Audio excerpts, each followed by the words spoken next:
So in this, panel 2 is called Challenging Macroeconomic Orthodoxy. So it's just continued from the previous panel. And in this panel, we have two panelists. We've got Dick Forslund on expansionary macroeconomic policy and climate jobs. And then we've got Patrick Bond on climate debt and financing the deep just transition. So I think, Patrick, are you here? Yes, I am. Okay, great. Let's start then. So Dick, I'm just going to hand over to you and you can continue. Thank you. Thank you, Courtney. Hi, everybody. So I will speak quite a lot about the public sector and the so-called structural reform program of the Treasury, which goes right the opposite to what we would like to see. So especially, or sort of not least when it comes to fighting climate change or mitigate climate change. So, this also is about the harsh austerity policy that, you know, the Treasury is implementing, and it was come out this disastrous program with the midterm budget.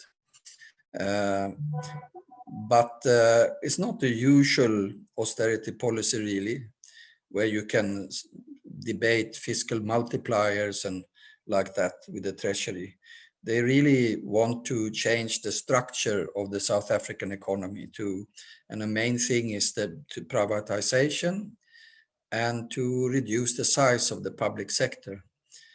And I don't know if some of you have seen it, but you might know, some of you, that AIDC together with the trade union office in Washington and a great NGO in Amsterdam, we produced a report about Eskom and just transition and defense of Eskom as a public utility. And that also, of course, has to do with the size of the public sector and the power of the public sector and the structural reform program of the Treasury and the government, which entails to break up Eskom and privatize parts of it. So when it comes to the 1.2 trillion investment program of the Treasury, which he launched in 2018, there was a conference now, was it 2 or 3 days ago, where they sort of claim that they have reached more than half of this program. I saw an angry comment from Reg Nkosi on a mail list which I was a part of. He spoke about it is in anger, of course, and you can always discuss the issue of colonization and so on. But I think I was catched by this reaction to the policy of the Treasury and to this investment program also. A deliberate impoverishment of the masses to create a reservoir of exploitable labor and denationalizing the economy, colonized nations, colonized minds, and colonized outputs.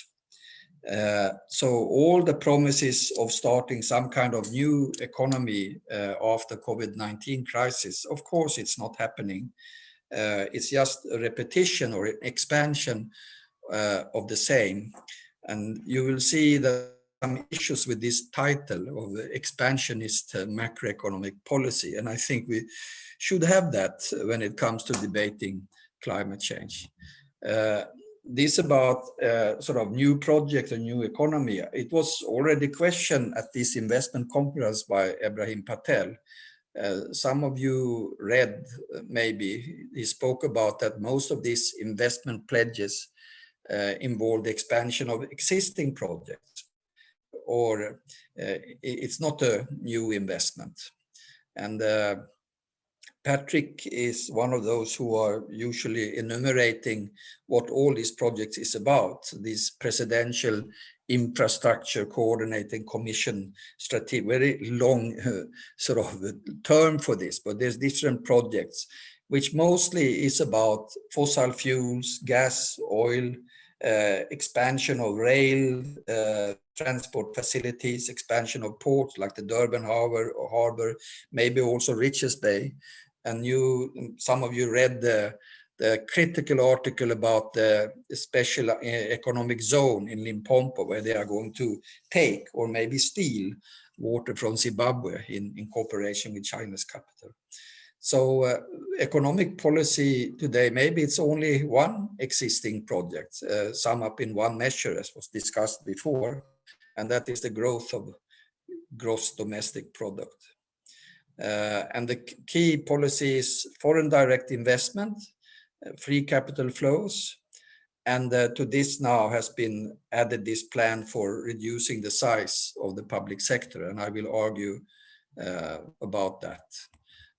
This is kind of like an old graph, but I'm sure that this is just continuing in eternity. And I thought this is an interesting graph because it speaks to sort of what economic growth means in the real physical world of material, of tangibles, and so on. And you see the growth of the extracting raw material from the ground in order to produce new cars and new gadgets of all the kinds. So as you know, it's a feature of our economic system, of the capitalist system, that it has to grow. It's kind of like that when you are riding a bicycle, you can't stand still on the bicycle, you will fall. You have always to expand. And that is a sort of a big problem, of course, with climate change.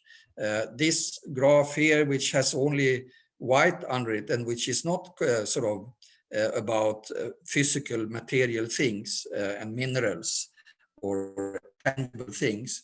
Of course, this is about the expansion also of the financialization of the economy.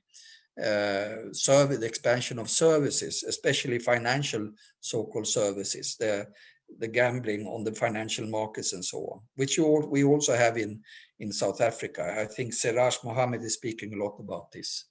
And the government is in full support of this, with this policy of further liberalizing the capital markets and the buying and selling of financial derivatives or securities, also cross-border. And all of you, I'm sure, knows about this because this is what this conference is about. And this is kind of like the counterpart or the twin of this diagram is this diagram from one observatory point about the growth of the parts per million of carbon dioxide in the atmosphere. And it seems like we will not be able to stop this. That's the impression that you get here. So we have to brace for impact, and the impact is already here. When it comes to where sort of the physical things are mostly extracted and what countries are producing, here is another typical diagram taken from a presentation of Mark Swilling before, and you can see the division of labor between the different continents, and you see how Africa is, it's kind of like 70% of what is exported from Africa is minerals and fuels. It's raw material, and the sort of the share of manufactured product from Africa is only 20%. And of course, Asia here is a lot about China. Of course it is, that they have so much manufacturing industry.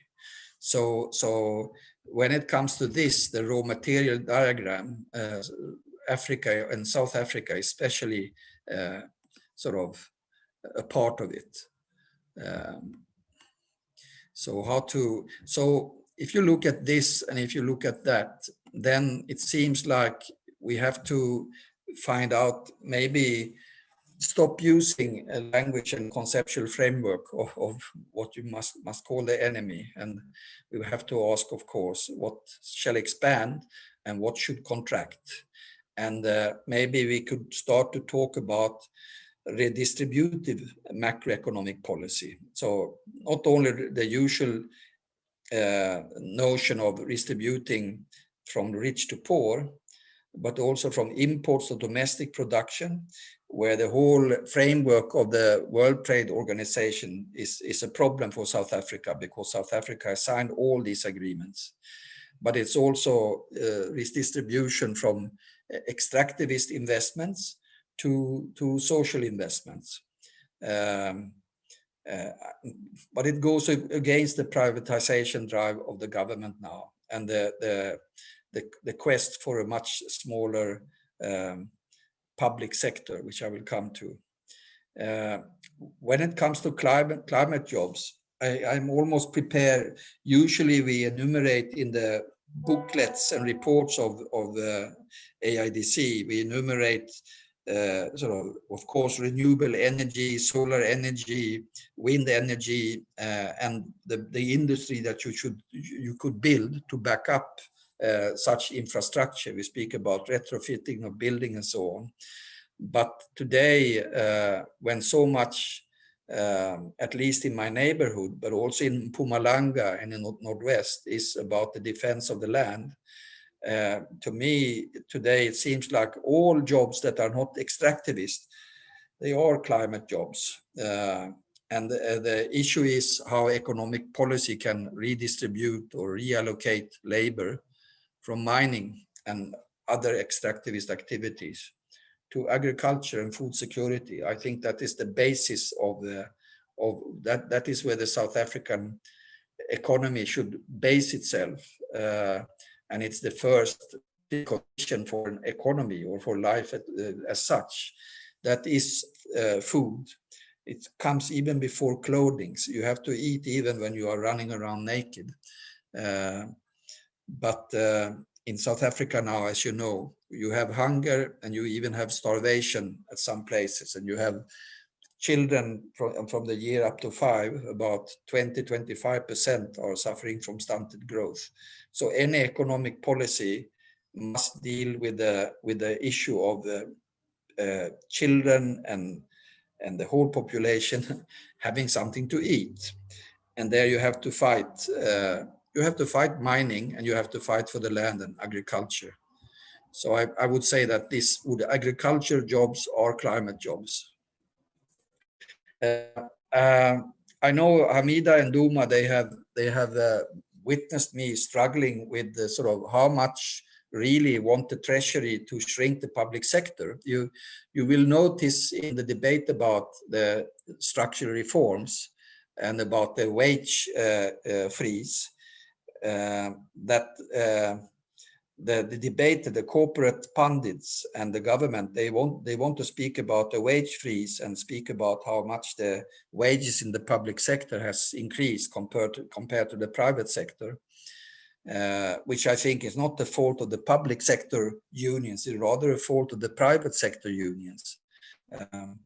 But in reality, this is not a wage freeze only, it's a wage bill freeze. And a wage bill is composed by the number of employees times the average wage.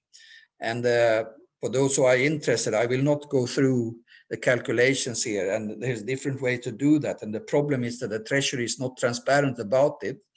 And in fact, also the public sector unions are not bringing this up in the public. So it's not debated.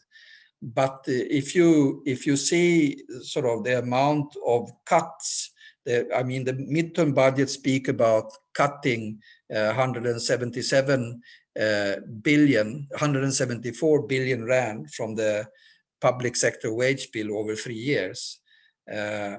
But to do that, it is in fact not enough to impose a wage freeze. There be a residual, something left over of over 50 billion rand. And if you translate that and you divide it by the average public sector wage that the treasury is speaking about in the midterm budget, then you end up with that the treasury has a 3-year plan of reducing public sector employment with close to 200,000 jobs. And of course, this pertains to social justice and social rights. And I think there that progressive NGOs, maybe we have been too preoccupied with kind of like the tactical issue of the stimulation packages, or debating the fiscal multiplier, or that you have to stimulate economic demand. But the structural reform program that the Treasury is promoting, where the austerity is only one tool to do this, it is overlooked. So I think that if something should be taken to the Constitutional Court, then it is the aim of this trajectory of austerity, of these cuts, which is public sector contraction. All the social, economic, and human rights won by the working class and the poor and the majority of population during 100 years has been about expanding the public sector. And the reason is, of course, that that is where you can subsidize services by the taxation of the rich, wealth taxes, income taxes, taxes on profit. So the public sector is absolutely essential to actualize social and human rights of the broad population. It also, this issue of the public sector, of course, also pertains to a lot of renewable energy. There is now a policy to break up ESCOM and privatize this utility. And when we speak in our report, which AIDC was a part of, I think the report, it proves that the private sector will not build out renewable energy in the pace that is needed. Right now, the energy production in the world is increasing. But the share of renewable energy in the newly installed electricity and energy production is shrinking, and it shows, in my view, that you can't have you can't build out renewable energy without this being state-led, and that is the big problem of the assault on ESCOM, and leaving ESCOM with all the problems, with all the coal power stations, for example, and leaving it, and so it becomes a so-called zombie utility. You have to read the ESCOM Research Group report here. Someone was speaking, I think it was Patrick, who rose the issue of delinking. And usually, I think I haven't read much more than summaries or small articles by Samer Amin, but as I understand it, this is really about national delinking from global finance industry. I think also we have to speak about delinking from domestic finance industry. And that is, of course, where the issue of the resources that is in the government employee pension fund and the PIC, that's where that issue comes in. That's another pension reform that would be needed. You have to go, you should transform the government pension fund into a pay-as-you-go system, so to speak, which take care of the pensions as you go along. It's vastly overfunded now, and I think that that's also a legacy of the agreement from 1994, 1995, that to secure the future of all the security staff and everybody who was engaged on the wrong side during apartheid. But today, I think also that the GEPF and the PIC to the finance industry, it feels an important purpose, not to, if you would shift some 35 billion rand, which is invested every year by the PRC into the stock market, it would have effect on the share prices. And I think Patrick and others are those who are speaking about that South African Johannesburg Stock Exchange is the third most overvalued stock market in the world. And it would be to the detriment of the interest of the finance speculators and finance industry if the PIC would shift their investment from shares to government bonds. But I will not speak more about that.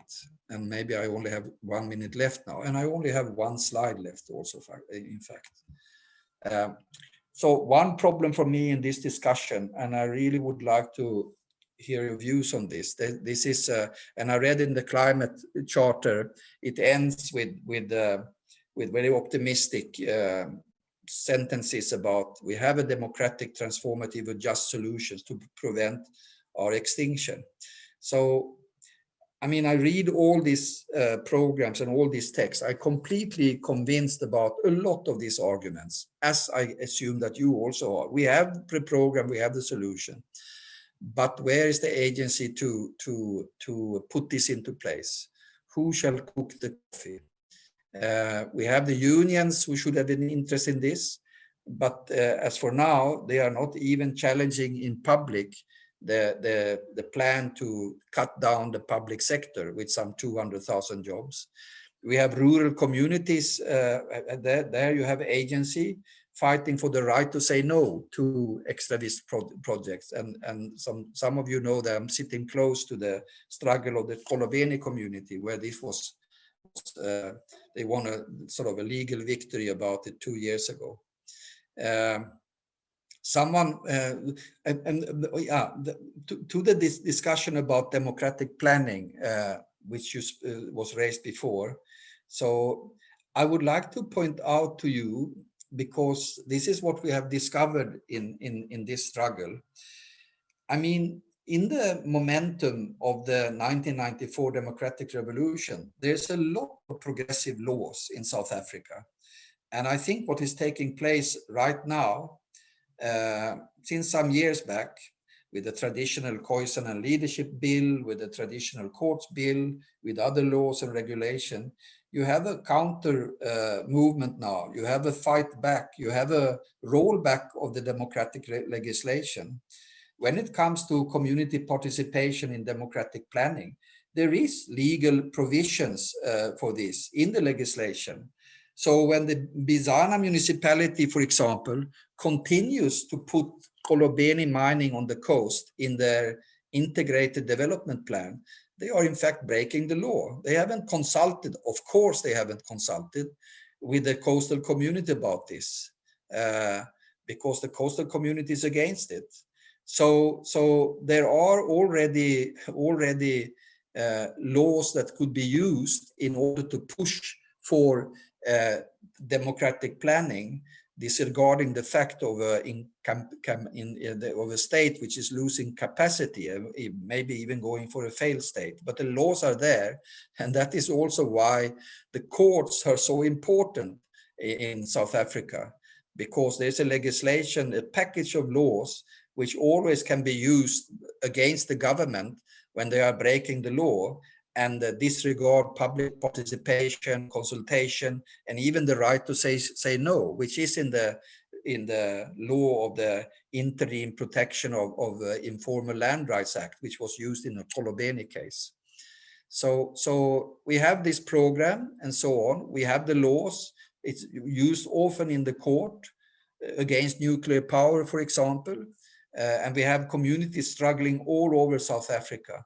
But how can you sort of reverse the trajectory and start to mitigate at least climate change when the state is on this completely different war path for continuing and expanding extractivism and for reducing the size of the public sector in the economy, and in that way sort of make it impossible to take the fight against climate change forward. So that is what I have to say. Okay. Thank you, Dick. That was really, really amazing. I'm just going to, just hand over to Patrick at this point, and then we can have a discussion afterwards. Patrick? Okay, so let me quickly run through a few slides. The main thing is to say, I actually did a paper which has this abstract, so maybe Vish, Jane and Courtney will circulate it. It does deal with macro, it does deal with the GDP. It does include some of these absurd carbon intensive projects that are both fiscally and in regulatory and all sorts of other ways given support from the state. But I was actually asked to embrace this challenge earlier this week. So let me give you some of my quick thoughts that aren't yet in a formal paper about the ecological debt and the financing and maybe the carbon tax and carbon markets that Hamida had mentioned are under discussion as ways to raise funds. And of course, I'll ask the question, not simply sorry, Dick, you're going to have to become a digital native and learn how to, maybe somebody else can mute Dick, right? Okay, so here's the mandate, and it's something you all can go through in the Climate Justice Charter and does a good start. But let's just review where this debate comes from.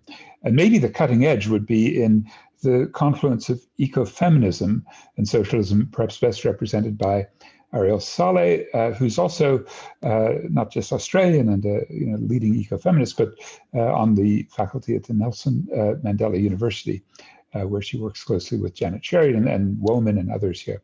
So she's got these great sensibilities about debt, including interspecies debt. So I'll let you go through that at your leisure as to the way we conceptualize exploitation, historical reparations demands. I think Black Lives Matter is helping to put this on the table globally, and the Jubilee movement here in South Africa, and the great Dennis Brutus, the former Archbishop of Cape Town, well, both of them, Njongonkulu Ndingani and Archbishop Tutu. Jean Martinez Allier makes this critical point that I was discussing in the paper because of South Africa's terrible unequal ecological exchange, and partly because we're a sub-imperial power in technical terms, drawing extractive resources from our hinterlands in Africa and then sort of transmission belting them out to the headquarters of the former South African companies, Anglo, De Beers and so forth.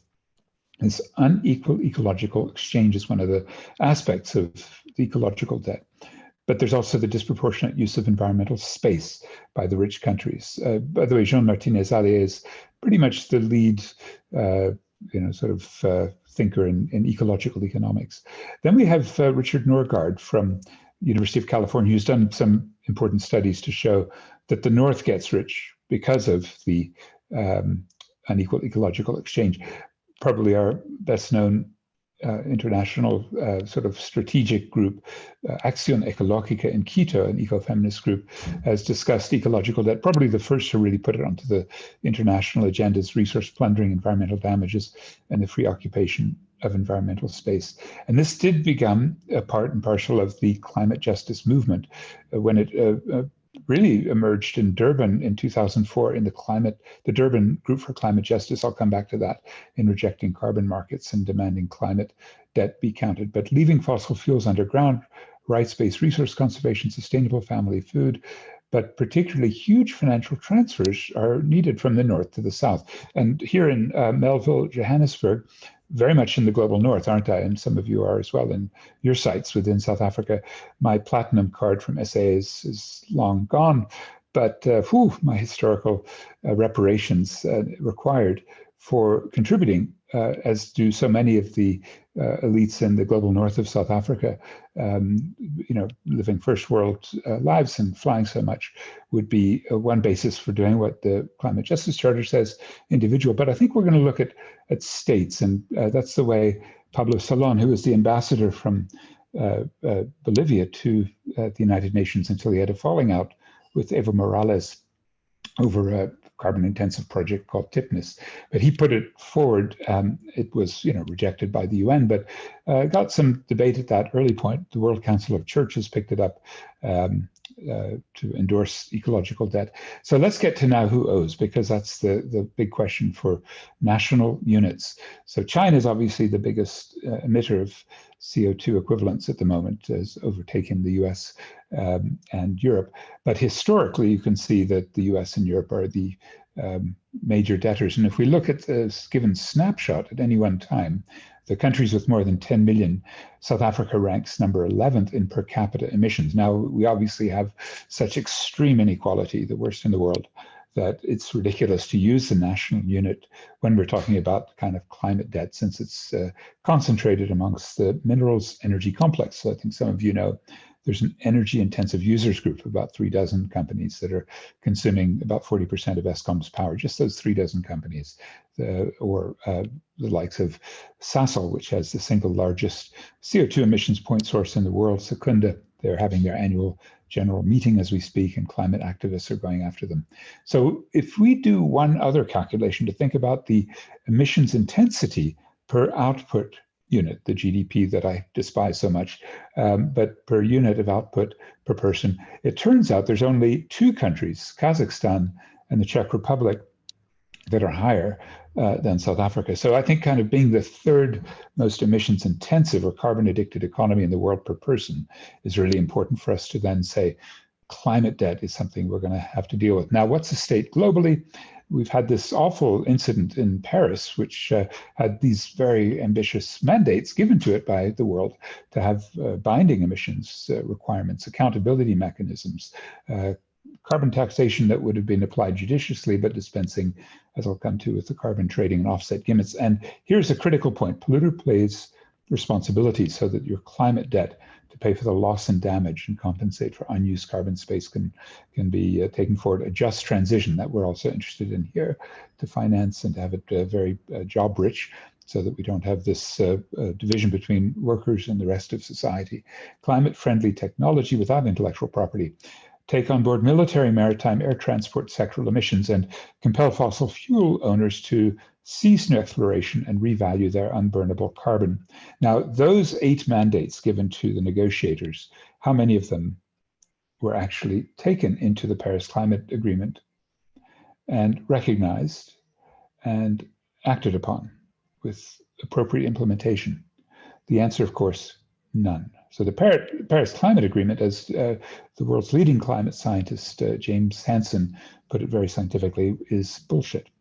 And it's important to understand why, because one of the critical aspects was so that the United States, with Todd Stern in the US State Department, more or less behind the scenes running the UNFCCC, even to the point where they used the National Security Agency to eavesdrop here, where he said this in Copenhagen, the sense of guilt or culpability or reparations, right? The climate debt, I categorically reject that. And thank goodness we've had WikiLeaks and Chelsea Manning giving us all of the records of what Todd Stern was able to do. And then well, I think it was Guccifer 2.0 giving us Todd Stern's emails to Hillary Clinton from Durban, where he again and again confirmed bribery and bullying that prevented the climate debt from being realized. I really take it back to this meeting room where Zuma, Lula, Barack Obama, and Jaban Manmohan Singh became what's Bill McKibben called a league of super polluters who blew up the United Nations by making an imperial and sub-imperial alliance of big emitting countries that don't want to pay the climate debt. So Paris was the forgiveness of the climate debt. The generous South that went there forgave. And this particular room is where I think it happened. Don't take it from me. This is, I think, the greatest African climate negotiator, Lumumba Diaping, former Sudanese ambassador to the UN, a great South Sudanese leader who's now in exile. And he said, look, we've been asked to sign a suicide pact because the money involved here is just trivial, not enough to buy us the coffins. What is Obama going to tell his daughters, their relatives? Lives are not worth anything. And as he went on, he blamed African delegations for being lazier, being bought off by industrialized countries, which was confirmed by the Todd Stern emails and the State Department cables. And South Africa was critically important. Some members of the delegation actively sought to disrupt that G77, which was trying to stop the Copenhagen Accord with all of the implications that I went through. So what did they come up with in Copenhagen? What was the bribe? It was $100 billion a year that Hillary Clinton and Todd Stern put on the table as, you know, if you sign our Copenhagen Accord with non-binding and blah, blah, blah, then we're going to give you money. Well, how much is actually there? $3.5 billion in 2018. It's much less now because Donald Trump canceled $2 billion. The fund of hope is the fund of hopelessness. That's the climate debt fund as we know it from the global north, which is why we've got to do something very different. Now, what they want to do instead is what's called carbon markets as a way to do financing of third world development. And we have a very good example of the CDM. But the basic principle, let me very quickly mention, I've done a talk on this. It's online if you really want to go into the details and update yourself on where the carbon markets are at the moment. The idea is that emitter A will have excess gas emissions and need to buy the right to pollute. Right? Let's think of it as privatization of the air. So you go to the carbon market and you buy from polluter B their a reduction of greenhouse gas emissions below what they were mandated. And that's the carbon market. Very simple idea.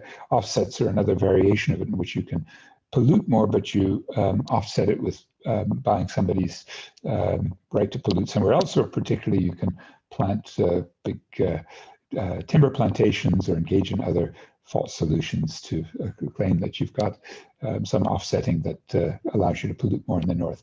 So these have failed dramatically, and yet Google a couple of months ago has just jumped right in to say, hey, we'll be carbon neutral by doing these offsets. So we're going to see much more of this carbon pricing back in vogue. After all, capitalism, confesses, Nick Stern, no relation to Todd, Britain's most famous economist, says, this is a fundamental failure of markets. Those who damage others by emitting greenhouse gases are not paying. Climate change is the result of the greatest market failure the world has seen. Now, those of us on the left will buy that up to a point. Capitalism externalizes. But we would add one word. It's the greatest market system failure, not a market failure that you then correct with another market, run, of course, by bankers, right? London bankers, Frankfurt bankers, New York and Chicago bankers. These bankers are getting back into it. At the moment, the coronavirus has somehow allowed them to take a deep breath and talk about what went wrong with the first generation. They'll acknowledge things like, poor governance of these markets. Coldplay, the great band, was, buying its forest, and it turned out that something like 40% of the trees that died in this forest. Now, those of us who take a moral critical standpoint, or the World Council of Churches, would laugh at the carbon markets and offsets as like papal indulgences, where you keep sinning and you confess and you pay an indulgence, and then you can keep doing it some more, right? It's that sort of sense of you've got to payment for ecosystem services, a fee system. What we would propose is a fine, climate debt, an ecological debt. You pay the fine, and then we ban you from doing it any further. So there's a big difference conceptually in, pay for ecosystem services, or, a sort of fee system in which your ecological, polluter pays requirements are then taken care of on the one hand.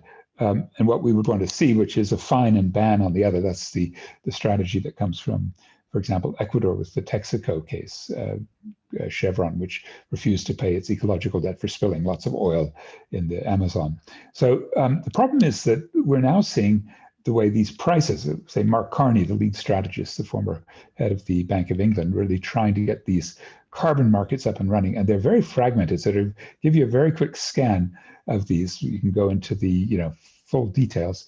They have made a comeback since 2018. Again, lots of strategies for geoengineering, which we call false solutions, because things like carbon capture and storage, which is to take all that carbon from a coal-fired power plant and put it underground, are fantasies, or to put iron filings into the ocean to suck up and sequester carbon. So these are some of the ideas in genetic engineering and geoengineering that are being touted for offset options that we would be very worried about. We're also worried that the single biggest emitter has moved very quickly in this direction. The capitalist Communist Party of China very much endorsing carbon pricing as its top 5, number 1 policy for carbon abatement, according to its major think tanks. Now, to do this properly, you really need high prices if you really are serious. And the Chinese are only looking at a $10 carbon price, but you can see in the bottom left there that they've been hitting around $6 and nowhere near the $10 that they want.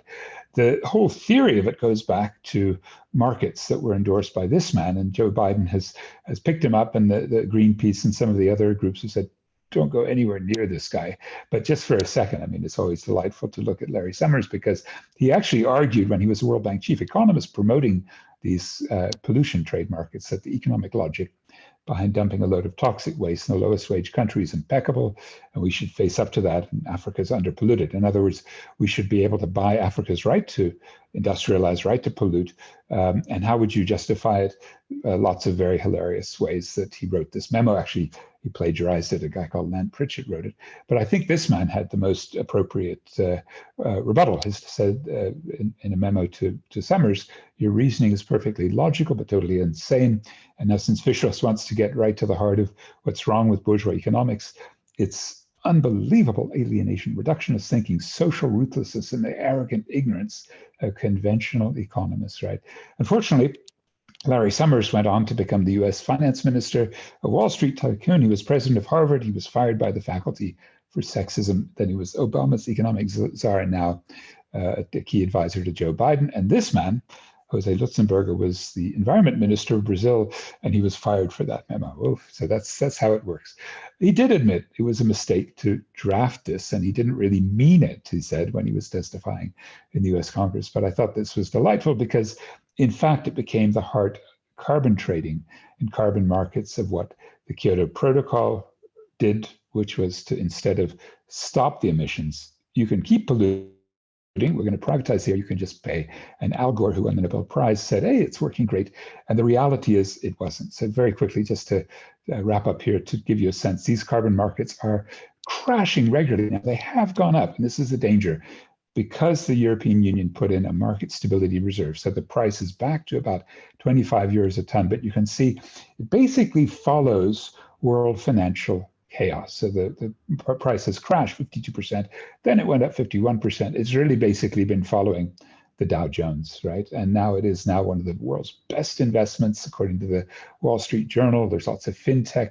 And very quickly, we've got our own version of it. We've got a carbon tax, right, that was put in a couple of years ago, 43 cents a ton. Critics from the left, like Bobby Peake, and from the ecological modernization neoliberal side, which would be WWF, have both condemned this because the allowances add up to 95%. Companies were strong in lobbying against this tax. This is from WWF, very pro-corporate. Basically, they won the day. Trade Union Federation COSATU, maybe that was Hamida, said it's lazy. How do we compare with our 43 cents a ton? Well, not too well. Sweden, $132 a ton. You can look at around the world. I've got about 22% of world emissions under carbon pricing.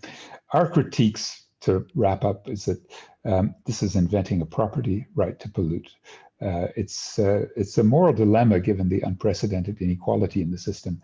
Greenhouse gases are non-linear. You can't trade one kind of pollution for an offset there. The corporations most guilty of pollution, and the World Bank and the banksters are the ones designing the system. The UN has been trying to regulate it, utterly incompetent. Many of the offsets devastate local communities. The markets are just profoundly corrupted with fraud and theft. I'll give you all the details if you want. We have multi-trillion-dollar speculative bubbles, and this ultimately encourages small incremental shifts, distracting us from the big changes we need. Ideologically, the market solutions for market failure is not appropriate.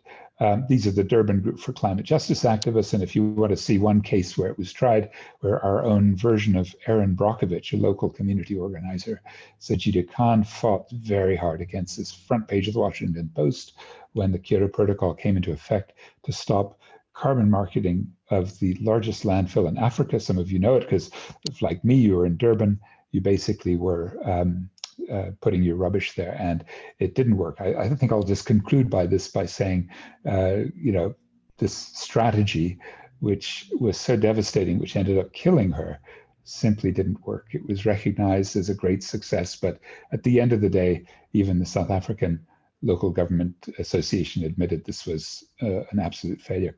Maybe I've gone way over my time, so let me just stop right there. But if you want to talk more about why instead of these kind of carbon markets, we need to bring a carbon debt into the discussion. And South Africa owes carbon debt, climate debts to its own people. 71 people killed in the Durban rain bomb in April 23, 2019. They were only paid about 10% to get their houses back. The people's lives, lost, can't be calculated. And even worse, what South Africa has contributed to in Mozambique, where Cyclone Idai swept through in March of 2019, and then Cyclone Kenneth in April, killing over 1,000 in Mozambique, Malawi, and Zimbabwe. And their $1 billion plus damages were only, again, compensated from Northern aid to the tune of about 25%. These are the kinds of things that have brought the climate debt argument back to many of our progressive allies around South Africa and around the region. So I hope the Climate Justice Charter moves us forward. Thanks, comrades.